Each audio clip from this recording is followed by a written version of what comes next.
नमस्कार शेतकरी मित्रांनो, मी अनिकेत गाडगे, आबा गिरणवाले ॲग्रो.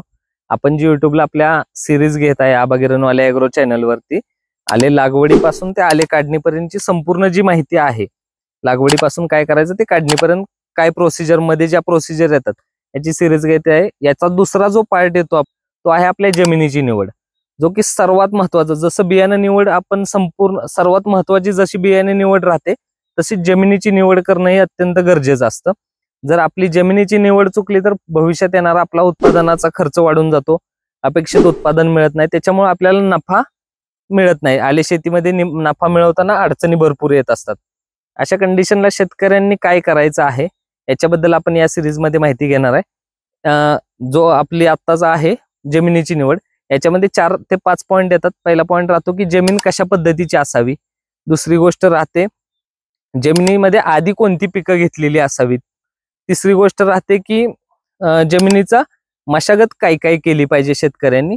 आणि चौथी गोष्ट राहते की जमीन जर माझ्याकडे जशी आपण सांगतोय तशी जमीन नसेल तर काय केलं पाहिजे मी. याच्याबद्दल आपण सविस्तर माहिती घेणार आहे. सर्वात महत्वाचं राहतं की जमीन कशी असावी. सर्वात जे आले लागवड आपण 2026-27 ला जी येणाऱ्या हंगामामध्ये जी आले लागवड करणार आहे याच्यामध्ये तुमची संपूर्ण निचरा होणारी जमीन पाहिजे. सर्वात महत्वाचं काय तर निचरा होणारी जमीन. आले लागवड आपण जून महिन्यामध्ये करत असतो. त्याचा जो लाईफ स्पॅन राहतो आले पिकाचा, म्हणजे मेन आयुष्य जे आले पिकाचं असतं ते पूर्ण पावसाळ्यात असतं. त्याच्यामुळे पावसाळ्यात पाणी न साठणारी तुमच्या जमिनीमध्ये पाण्याचा उत्तम प्रकारे निचरा होणारी जमीन आपण निवडायची आहे. उत्तम प्रकारे निचरा, आज रात्रभर पाऊस पडला तर दुसऱ्या दिवशी तुमच्या रानातलं पाणी हे निचरा झालं पाहिजे. सोबर जमीन, कंटिन्यू तुमचं पाणी धरून ठेवणारी जमीन, चिबडाची जमीन असता कामा नये. अशी जर जमीन आपली असेल तर अडचणी काय येतात तर आल्याला मुळकूज, कंदकूज, मर या सर्व गोष्टींनी आलं तुमचं खराब होऊन जातं. असं झालं तर तुमचं परत ऍटलिस्ट याच्यामुळे काय होतं की तुमचं उत्पादनाला खर्च, तुम्हाला आले पिकाला खर्च जास्त करावा लागतो. खर्च जास्त करावा लागला म्हणजे तुमचं परत येणारा नफा, मिळणारं उत्पादन या सर्व गोष्टीचा त्याच्यावर इम्पॅक्ट पडून जातो. तर सर्वात महत्वाचं जे आज आपलं जे क्षेत्र आहे एकदम हलकी जमीन आहे. आपलं 1 एकर क्षेत्र आहे. याच्यामध्ये आपण पुढच्या वर्षी आले लागवड करणार आहे. आपला लास्ट इयरला खोडवा ऊस गेला. खोडवा ऊस गेल्यानंतर आपण हे रान पूर्णपणे पडून ठेवलं होतं. 6 महिने डिसेंबरमध्ये खोडवा गेला, तिथून 6 महिने जून पर्यंत हे रान पूर्णपणे तापलेलं होतं. नांगरट करून आपण तापत ठेवलं होतं. त्याच्यानंतर आपण काय केलं, या क्षेत्रामध्ये सोयाबीन केलं. सोयाबीनचं पीक हार्वेस्टिंग झालं. सोयाबीन काढल्यानंतर आपण नांगरट केली या क्षेत्राची. नांगरट करून रोटर मारून परत रोटरच्या मागच आपण याच्यामध्ये हरभरा या पिकाचा बिवड घेतला. शेतकऱ्यांचं असतं की आले पिकाला बिवड कशाचा असावा. बऱ्यापैकी संभाजीनगर त्या ज्या भागामध्ये जे शेतकरी आले पीक घेत असतात ते मका काढून आलं लगेच घेणं या गोष्टी करत असतात. किंवा शाळू पीक, हे जे जास्त खादाड पिकं राहतात, गहू पीक, जास्त खादाड पिकामध्ये आल्याचा प्रयोग जर आपण केला ना तर तेवढं अपेक्षित उत्पादन आपल्याला निघायला थोडेशा अडचणी येतात किंवा थोडासा खर्च वाढतो.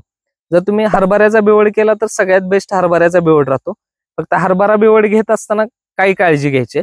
तर हरभरा हा आपण एका पाण्यावरती निघणारा जो हरभऱ्याचा वाण येतो, कोणताही वाण तुम्ही करू शकताय, की हरभऱ्याच्या उत्पादनाच्या नादाला आपण लागायचं नाही. आपण काय करायचं की हरभरा एक बिवड म्हणून, हरभऱ्यामुळे काय होतं की ते पूर्णपणे तुम्ही पाणी हरभऱ्याला द्यायचं नाही. रूट जो झोन असतो हरभऱ्याचा तो एकदम खोलवर जातो. एरिएशन जे राहतं, ऑक्सिजन म्हणजे हवा, एखाद्या जमिनीने हवा पिली अगदी हरभऱ्यामुळे 2-2 फुटापर्यंत खोल अशा रानामध्ये तुमच्या भेगा पडून जातात.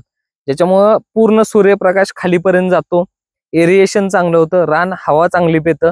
भुसभुशीत जी जमीन म्हणतो ना तशी जमीन एकदम कडक, त्यातलं पाणी जे राहतं जमिनीमध्ये ते पूर्ण पाणी आपलं त्या हरभरा पिकामुळे निघून जातं. जमीन बघा, हरभरा पीक केल्यानंतर आपल्याला जो नांगरट करणारा शेतकरी आहे, एखादा नांगरट करणारा ट्रॅक्टरवाला आहे, तो म्हणतो की हरभराचा रानात नांगरट म्हणजे थोडंसं जास्त ट्रॅक्टरलाही जोर लागतो. का तर त्यातलं पाणी पूर्ण निघून गेलेलं असतं आणि एकदम कठीण जमीन झालेली असते, एरिएशन चांगलं झालेलं असतं. या गोष्टी आपण करायच्यात. हरभरा पीक घेतलं तर बेस्ट राहतं. दुसरी गोष्ट की बिवड कसा असावा. हरभरा हा एक पिकाचा बिवड झाला. दुसरं तुम्ही ताक करू शकताय, फक्त ताक कुजला पाहिजे. हरभऱ्याची दुसरी गोष्ट सांगायची राहिली, हरभरा पीक निघाल्यानंतर ते हरभरा हार्वेस्टिंग न करता शेतकऱ्यांनी जर तो आम असताना, आम्ही जेव्हा हरभरा असतो 2 ते 2.5 महिन्याचा तेव्हा तो गाडला, जर त्यांना उत्पादन नको असेल, एक बाबा 5 गुंठे, आता मी 5 गुंठे यातला हरभऱ्याचं ठेवणार आहे की घरी खायला, बाकीचा सर्व हरभरा आपण काढून टाकणार आहे, असं करू शकता तुम्ही. दुसरी गोष्ट की मकेचा बेवड शक्यतो टाळावा. आले आज जर तुम्ही 5 ते 6 वर्षापूर्वी आले लागवड केली असेल तर ठीक आहे, पण 5 ते 6 वर्षापूर्वी पण आपल्या रानात जर आलं लागलं असेल, सड लागले असेल, कंदकूज झाले असेल, तर अशा रानामध्ये आल्याचा प्रयोग टाळावा. याच्यामुळे काय होतं की परत जर तुम्ही आलं लावलं तर परत ते सड, कंदकूज या गोष्टी होतात, मग उत्पादन खर्च वाढतो, अपेक्षित नफा मिळत नाही. याच्यामुळे काय करायचं की आल्यावरती आलं घ्यायचं नाही. 2-3 वर्षांनी काही काही शेतकरी आले घेतात ना, त्यांनी सुद्धा या गोष्टी टाळा. तुम्ही आल्याला थोडा गॅप द्या रानाला, आल्यावर आलं पीक घेऊ नका. 5-6-7 वर्षाचा अगदी गॅप द्या आल्याच्या आल्यावर आलं करायला. जेवढा मोठा गॅप तुमचा असेल ना, तेवढं तुम्हाला आलं पीक चांगलं उत्पादन देऊन जाईल. जर तुमचा गॅप कमी असेल ना, तर अडचणी येऊन जातात की बुरशी जे राहते ती पूर्ण जमिनीत आहे अशी राहते, आणि परत मग आलं लागवड केली, बियाणं चांगलं निवडलं, सगळी खतं चांगली वापरली, तरी पण सड लागली. का तर हे तुमचं आधी जे रान खराब झालेलं असतं आल्याच्या बुरशीमुळे, ती बुरशी आहे अशी तुमच्या जमिनीमध्ये ऍक्टिव्ह असते. ही गोष्ट एक शेतकऱ्यांनी टाळायची. तिसरी गोष्ट ही झालं तुमच्या जमिनीचा बेवड. ऊस काढून लगेच आलं घेऊ नका, थोडंसं त्याला गॅप मिळू द्या रानाला. रान जेवढं जास्त तापेल ना, तेवढं तुम्हाला कमी खर्चामध्ये तुमच्या आल्याचं उत्पादन निघून जाईल. याच्यानंतरची गोष्ट येते की तुमचं मशागत कशी करावी. तर मशागत ही पूर्ण प्रॉपर जमीन तुमची जेवढी भुसभुशीत होईल तेवढी चांगली, म्हणजे नांगरट, रोटर, आता ह्या प्रॅक्टिसेस बऱ्यापैकी शेतकऱ्यांना माहित असतात. पण पाऊस पडला किंवा पाणी पिलेलं रान आहे आणि दाड्या घातावरती काम केलं असेल, म्हणजे दाड्या घातावरती म्हणजे पाणी भिजलेलं रान आहे ना, त्यातच आपण नांगरट केली, त्यातच रोटर मारला, तर अशा वेळी त्या जमिनीची मशागत वरच्या 2-1 अर्धा फूट 1 फुटापर्यंतच होऊन जाते. असं न होता एकदम जेवढी 3 फूट, अगदी 2.5-3 फुटापर्यंत आता जाणं थोडं पॉसिबल नाही होत. त्या रानात ठीक आहे, हलकं रान आहे जातं, पण जे बाबा काळवट आहे तर 2 फुटापर्यंत प्रॉपर मशागत होणं गरजेचं आहे. एकदम प्रॉपरली मशागत झाल्यानंतर आपण आलं लागवडीचा प्लॅन करायचा आहे. रानाची मशागत चांगली असली पाहिजे, रान दाड्या घात्यावरती रानातली कामं नाहीत झाली पाहिजेत, ही गोष्टीची काळजी घ्यायची. यानंतर शेतकऱ्यांचं म्हणणं असतं की माझ्याकडे सर्व क्षेत्र आहे, ज्या क्षेत्रामध्ये पाणी साठणारं रान आहे, चिबडाचं रान आहे. आपण मागच्या वर्षी प्रयोग केला होता, पूर्ण चिबडाचं रान होतं, पण त्याला आपण चरी वगैरे काढून तर दिल्या होत्या, पाण्याचा निचरा केलेला होता. तर अशा कंडिशनला शेतकऱ्यांनी काय करायचं, हे आता पूर्ण 1 एकर क्षेत्र आहे, 400-450 फूट लांबी आहे याची, आणि थोडंसं पलीकडचं अजून वहिवट करायची आपल्याला. पण याच्यामध्ये जर तिथं माझं पाणी साठत असेल, शेवटच्या पूर्वेकडून पश्चिम साईडला उतार आहे आणि माझं शेवटच्या 50 फूट माझं पाणी साठतंय, तर अशा कंडिशनला शेतकऱ्यांनी काय करायचे, तर एका बाजूने चर काढून घ्या, कोणत्याही एका बाजूने चर काढा किंवा दोन्ही बाजूने चर काढून खाली पूर्ण खोल अगदी जेसीबीच्या साह्यानं चर काढून ते पाणी खालच्या दुसऱ्या क्षेत्रामध्ये किंवा जे काही रस्ता असेल, ओघळ असेल, ओढा असेल, त्या ओढ्यामध्ये ते पाणी सोडायचं आहे, जेणेकरून तुमचा जो बेड आहे हा कंटिन्यू वापसा कंडिशनला राहिला पाहिजे. ज्याच्यातलं बेडवरचं सर्व जे पाणी आहे ते पाटामध्ये उतरलं पाहिजे. आणि पाट हे जे तुमच्या आल्याचे पाट असतील, या पाटापेक्षा खोल तुमची शेजारची जी चर खांदलेली आहे आपण, ही पाटापेक्षा खोल पाहिजे, जेणेकरून पाटात तुमच्या बेडवरचं उतरलेलं पाणी पाटातलं उतरलेलं पाणी त्या चरीमध्ये गेलं पाहिजे. नाहीतर तुमची चर आपण काढली, पाट आल्याचे खोल आहे तर चर उंच झाले, माती साठून त्याच्यात पाणी साठतंय, चरच पूर्ण पॅक होते, तर अशा जमिनीची निवडच करू नका. जर निवड केली तर पूर्णपणे त्याचं निचऱ्याचं नियोजन कसं करता येईल या गोष्टीकडे गांभीर्यानं लक्ष देण्याची गरज आहे. आपण बघतो की आलं लागवड आपण करतो, 4 एकर 5 एकर 2 एकर मी आलं लावले आणि निचरा होणारी जमीन नाही, पूर्व मशागत प्रॉपर केली नाही, जमिनीची निवड चांगल्या केली नाही. या वर्षी आलं लावलं होतं, 2 वर्ष मका वगैरे पीक घेतलं, कपाशी केली किंवा ऊस लावला आणि लगेच त्या रानात आलं लावायला घेतलं, मागच्या वेळी सड लागली होती, आता सुद्धा सड आहे, तर या गोष्टी शेतकऱ्यांनी आता टाळायचे. असं जर आपण केलं शेतीमध्ये, मशागत, जमिनीची प्रॉपर निवड, शेतीची निवड, माती परीक्षण, आपल्या जमिनीमध्ये काय कमी आहे काय जास्त आहे, या सर्व गोष्टींची माहिती घेऊनच आले शेतीचं नियोजन केलं पाहिजे. कारण आले शेती ही कशी असते, आले शेतीला खर्च जास्त आहे आणि त्याचा दर चांगला राहिला तर उत्पादन देखील चांगलं निघतं, नफा सुद्धा चांगला मिळून जातो. अगदी लास्ट इयरला आपलं 9 एकर आलं होतं, चांगले पैसे त्या रानाने आपल्याला दिले.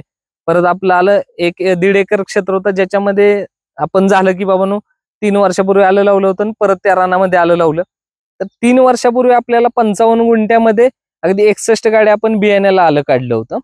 पण जेव्हा आपण नंतर 3 वर्षानंतर रिपीट लावलं तेव्हा तेवढं अपेक्षित आपल्याला जवळपास 46 ते 47 गाड्याच माल निघाला. सेम खर्च, प्लॉट चांगला आणून सगळ्या गोष्टी करून सुद्धा आपलं उत्पादन रिवर्स आलं. या गोष्टी होत असतात. तर आल्याला बेवड हा सर्वात महत्वाचा असतो. आल्याला जेवढी तुम्ही नवीन रानं घ्याल, जेवढ्या नवीन रानात आले शेतीचा प्रयोग कराल तेवढं तुम्हाला चांगलं उत्पादन निघून जातं.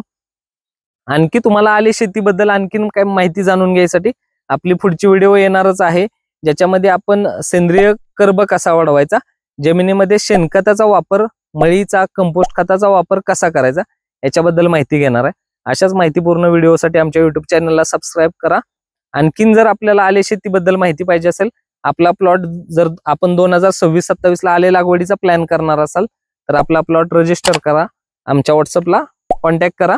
तुमचा प्लॉट रजिस्टर होऊन जाईल. तुम्हाला आल्याची पूर्ण लागवडीपासून ते काढणीपर्यंत बियाणे निवड, शेतीची मशागत, आलं लावायचं कसं, लागवड कधी करायची, त्याचं योग्य लागवडीची योग्य वेळ, त्यासोबतच खतांचं नियोजन, आळवणीमध्ये काय वापरायचं, ड्रिपचे शेड्यूल कसे ठेवायचे, फवारण्या कशा घ्यायच्या, खतांचं शेड्यूल कसे ठेवायचे, डोस जे आल्याला आपण भरीचे घेतो ते डोस कसे वापरायचे, भर कशी करायची, भर कधी झाली पाहिजे, पावसाचं नियोजन म्हणजे पाऊस कसा पडणार आहे त्या हिशोबाने भरीचं नियोजन आपण करणं गरजेचं असतं. या संपूर्ण गोष्टींची माहिती तुम्हाला आमच्याकडून कंटिन्युअसली मिळत जाईल.